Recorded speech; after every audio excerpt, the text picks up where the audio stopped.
Thank you. Thank you. Prime Minister Giorgia Meloni, thank you, Georgia, for being here with us today. The hearts of the UDC are truly grateful for your presence. This is a celebration of a new beginning after a few years, and having the Prime Minister at the opening ceremony, I think, is a wonderful thing. Thank you, Georgia. Over to you, and thank you again from the bottom of my heart.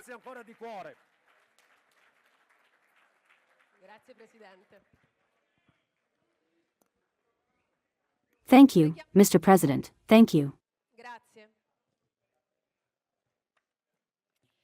So, good morning, everyone. Thanks, of course, to Antonio, to whom I wish once again my best wishes for this adventure. And thanks, of course, to Lorenzo for this invitation.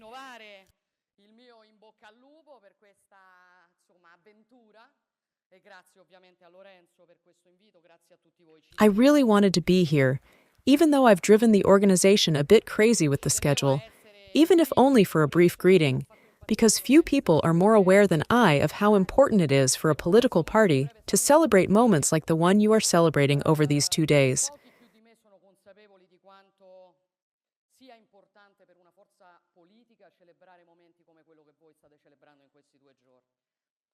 A national holiday, a Congress, a programmatic assembly. These are not, let's say, rites of the past. No, a kind of anti-chalia to be thrown away in an age dominated by virtual reality. Rather, they are an asset to be protected with dedication. They are the occasions that make a party real, that make it truly belong to the citizens, that allow for development, making it profound, capable of questioning itself enough to be able to respond to complex problems.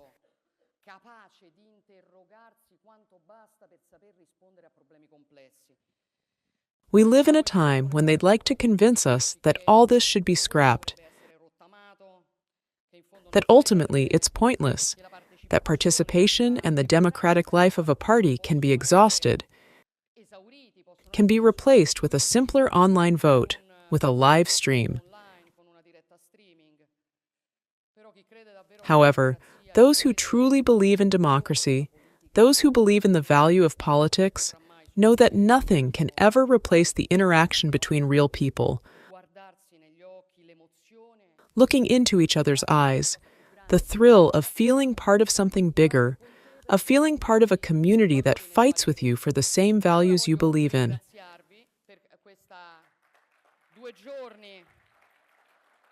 So I want to thank you for these 2 days that continue to demonstrate that political parties are real, and I obviously wanted to be here also to thank the UDC for the serious, proactive work it carries out every day, in Parliament and beyond, in the local communities, throughout the country, in support of the government's actions, and to implement the center-right program that the majority of citizens endorsed. With their votes on September 25th, 3 years ago, because ultimately, we care nothing more than doing what Italians have asked us to do. Tackling problems even when those problems are complex, being able to stand up to complex problems, trying to solve them even at the risk of failure, not turning a blind eye, not pretending those problems don't exist, as has long been done in this nation. We want to complete the reforms Italy has always awaited, dismantling those vested interests that prevent our best energies from unleashing their full potential, building a medium to long-term vision of development and growth, and restoring Italy to its rightful place on the international stage. We want to demonstrate that politics can be authoritative, credible, capable of dedication, capable of sacrifice, and conducted with love for what one believes in, for one's nation, for one's people. I want to say this at a time when hatred and political violence are dramatically returning, bringing tension to many. I come from a political community that has often been accused unfairly of spreading hatred, accused, lo and behold, by the same people who today remain silent, downplay, or even justify or celebrate the premeditated, intentional, cold-blooded murder of a 31-year-old man who was guilty of courageously defending his ideas.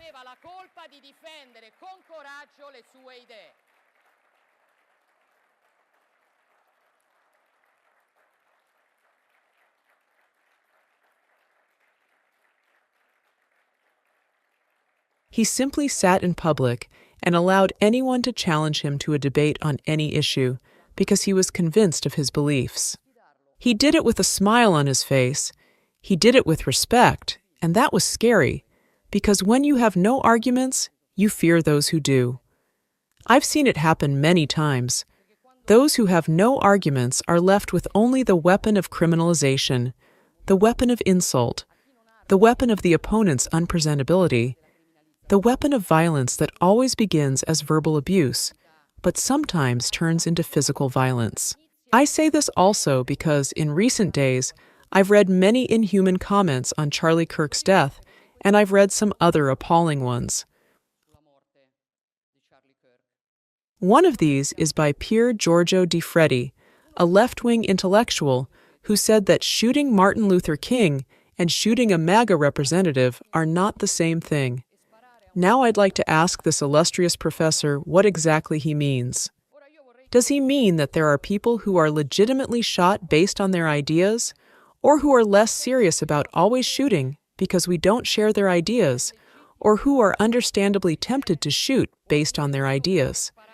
Does this mean we should envision lesser penalties for those who shoot a right-wing figure, perhaps considering the fact that his ideas are unpresentable as a mitigating factor?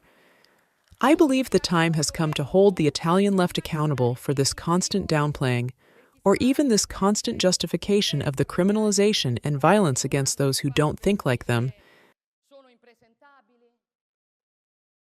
because the climate here in Italy too is becoming unsustainable, and it's time to denounce it, and it's time to clearly state that these theses are unpresentable, dangerous, irresponsible, and antithetical to any embryonic democracy. As far as we're concerned, we continue to believe this. I quoted him a few weeks ago, as did Jean Guitton, a great Catholic thinker who said that a trillion ideas aren't worth a single person, and that we must live and die for people. We care about people's lives.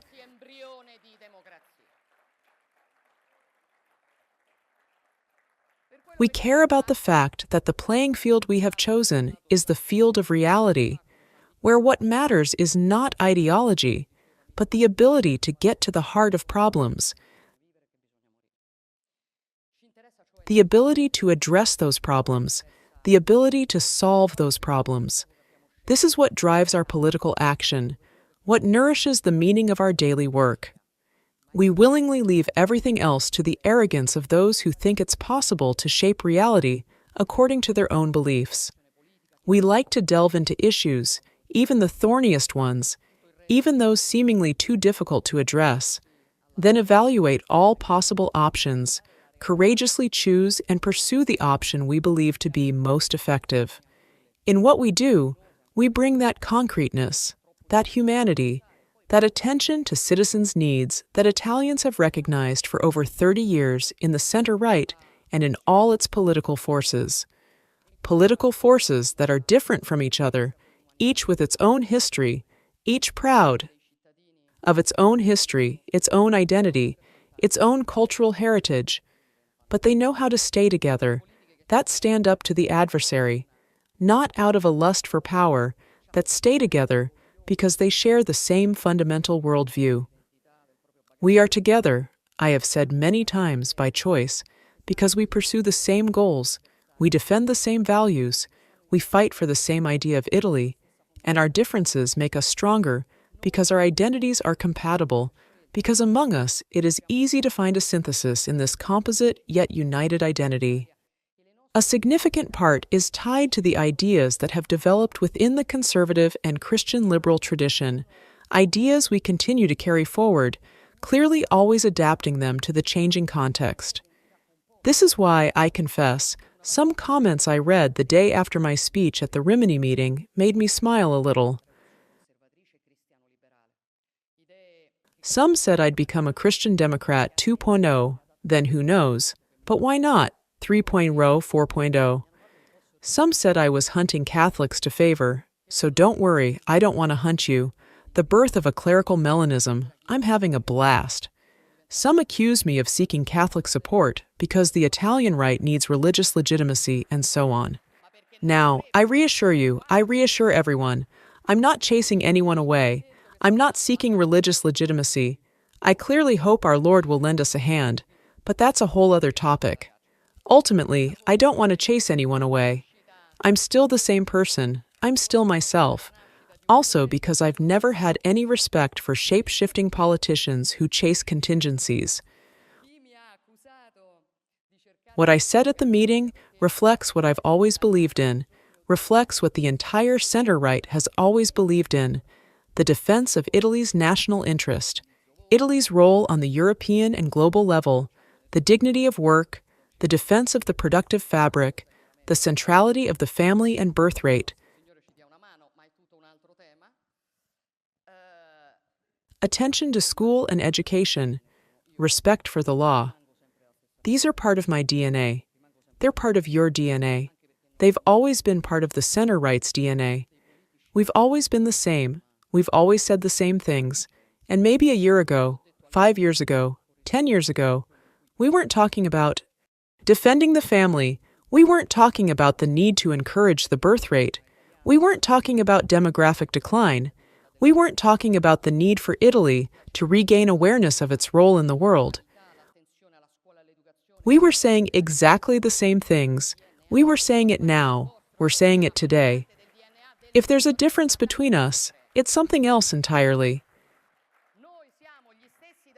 When we came to government, we also began to do so after having said it for a few years. That is, we remained consistent with the commitments we had made to the Italians, and the numbers in hand seem to show that the Italians see it.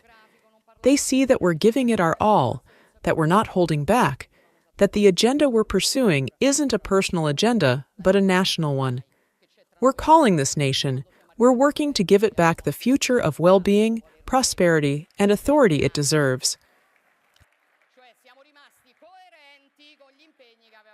Our challenge from the beginning has been to reverse the decline to which Italy seemed inexorably destined, and I'd say it can be done.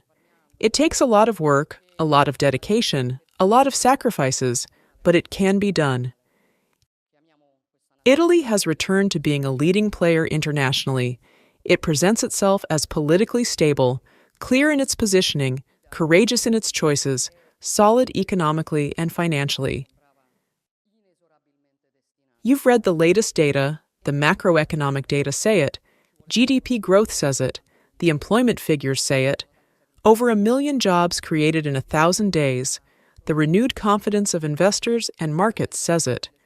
They said that with the center-right in government, particularly with Meloni, Prime Minister, Italy would default, and things turned out slightly differently because the truth is that the left hasn't gotten a prediction right in decades. Today, we are effectively the anchor of stability in Europe, and we are clearly proud of it. But these results are no longer with us. These results are the fruit of choices we made. We have stopped throwing citizens' money out the window. Despite the debts left to us by our predecessors, we have not raised taxes, but have lowered them. We intend to continue in this direction, as you know, now focusing on the middle class in the next budget law. We have protected workers' purchasing power by structurally reducing the tax wedge, incentivizing businesses to hire. We have allocated record amounts for healthcare. We have prioritized family care and attention to the birth rate. In 2024, we have ensured net benefits for families amounting to over 16 billion euros, increasing the number of months of paid parental leave to 80%, and effectively making nursery school free for the second child for families earning up to 40,000 euros. Clearly, these are results we have achieved thanks in part to your contribution and also thanks to your proposals. I think what happened in the South is also relevant, because the truth is that we believed in the South's leading role. To those who said that the South had to resign itself to living on subsidies and welfare, we responded with infrastructure, with jobs, with merit, with serious measures such as the single ZAS for the South.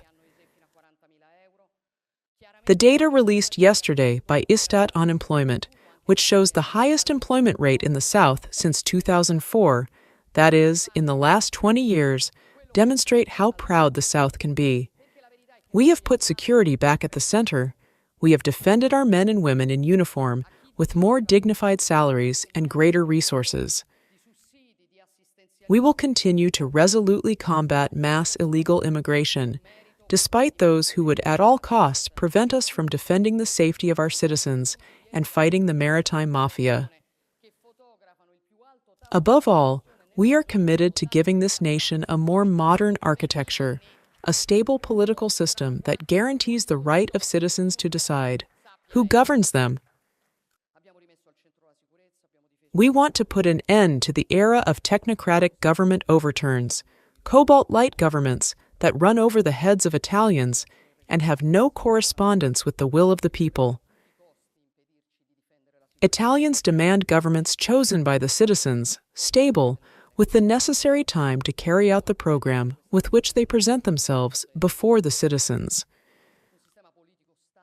We want to respond to this request with the reform of the Prime Ministerial office, a reform necessary to strengthen democracy, but also to strengthen the economy, and we are seeing it. We're seeing how much the stability of the political system makes a difference, because only a stable government can truly have a vision and realize that vision. When governments have a horizon that lasts a year and a half at most, it's normal for them to try to spend all the money possible to scrape together a quick, easy sum, but this doesn't produce a strategy. However, when governments have time, that strategy can be implemented. And obviously, we intend to move forward with this reform, just as we intend to move forward with the justice reform. We will move forward on the separation of careers and the reform of the CSM, because we want to break the system of factions that has humiliated the judiciary and make justice more efficient and fairer for citizens. And clearly, there is still much to be done in the 2 years remaining until the end of the legislative session. On business competitiveness, on cutting red tape, on merit, on energy costs, on security, on housing. Clearly, we will do it together, overcoming obstacles and leaving behind those who would pin this nation to its perennial problems. We will do this together, and I conclude because our political communities have a long history behind them. They come from different backgrounds, but we have always shared a passion for politics and service to the common good. Today, we share the awareness that we are living through an extraordinary period of government that can restore citizens' hope and trust in institutions, and that can restore Italy's credibility. This is clearly an opportunity we do not intend to waste, and we will not be distracted. We will continue to keep our sights high, thinking big, to build a stronger, more competitive Italy, finally aware of its role in the world. Thank you and good night. If you like this video, then like, share and subscribe to Mirror Now.